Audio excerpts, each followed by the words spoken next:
امام راضی کہتے ہیں کہ سیدہ فاطمہ الزہرا رضی اللہ تعالی عنہ کے دونوں شہزادے حسنین کریمین بیمار ہو گئے تو سیدہ نے منت مانگی کہ بچوں کو شفا ہوگی تو 3 روزے رکھوں گی. شفا ہو گئی، روزے بھی رکھ لیے. اور جب مولا علی شیر خدا روزہ رکھنے کے لیے بیدار ہوئے، سیدہ فاطمہ الزہرا بیدار ہوئی تو امام حسن اور حسین بھی اٹھ گئے. 7-8 سال کی عمر. اماں جی ہم نے بھی رکھنا ہے. صبح کھجور اور دودھ سے روزہ رکھ لیا گیا. افطاری کے وقت مولا علی کہتے ہیں فاقے چل رہے تھے، کہیں سے میں جون لایا تھوڑے سے. سیدہ فاطمہ الزہرا نے پیس کر روٹیاں پکائیں.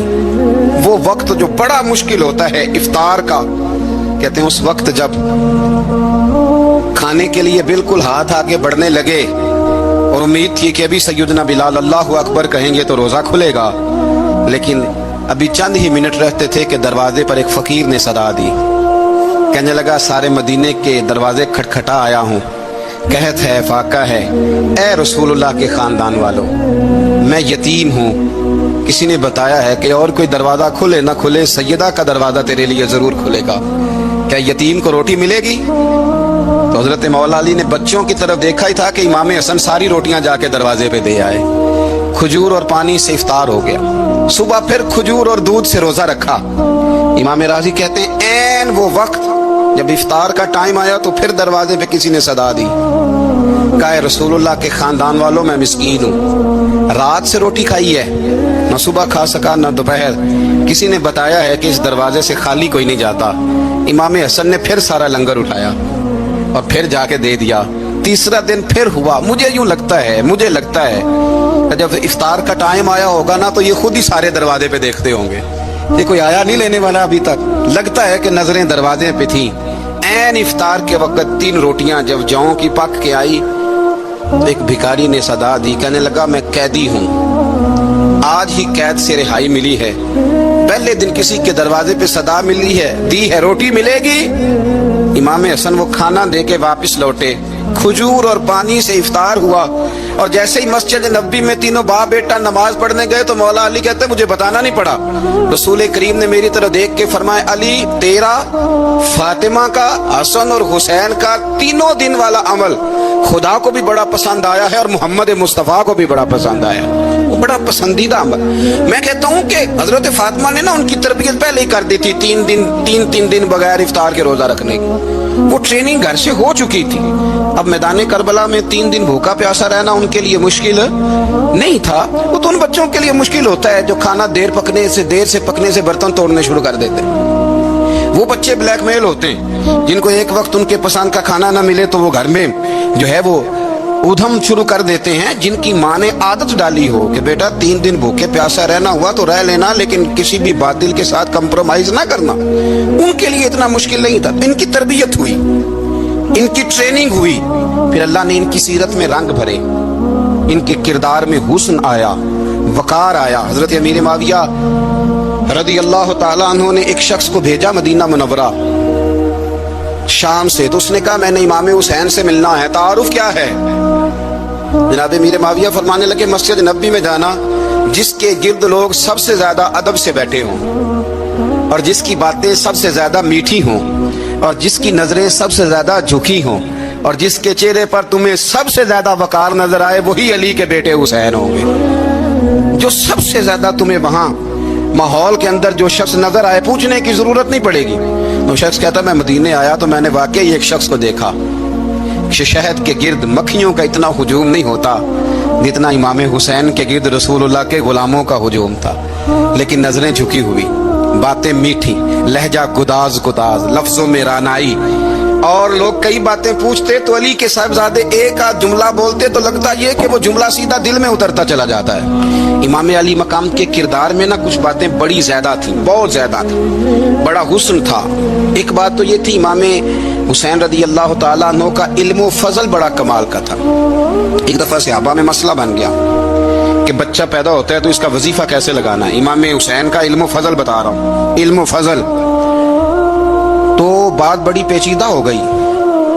حضرت عبداللہ ابن زبیر کے پاس لوگ آئے, کہنے لگے کہ آپ بڑے صاحب علم و فضل ہیں, آپ نے حضور علیہ الصلوۃ والسلام کے ساتھ وقت گزارا ہے, تو مسئلے کو حل کریں کہ بچہ پیدا ہونے کے بعد حکومت اگر وظیفہ لگائے گی تو کب لگائے گی. جب بحث طول پکڑ گئی, مسئلہ حل نہیں ہوتا تھا, تو حضرت عبداللہ ابن زبیر کہنے لگے ہم سے نہیں حل ہوگا. ایک بندہ ہے جس کے سینے میں رسول اللہ صلی اللہ تعالی علیہ وسلم کے نور نبوت کا فیضان ہے, وہ یہ مسئلہ حل کریں گے. تو کہا وہ کون سے؟ آپ فرمانے لگے جب ہم سے مسائل حل نہیں ہوتے تو ہم ان کے علم سے فائدہ اٹھاتے ہیں. کہا کون ہے؟ کہا جناب امام حسین.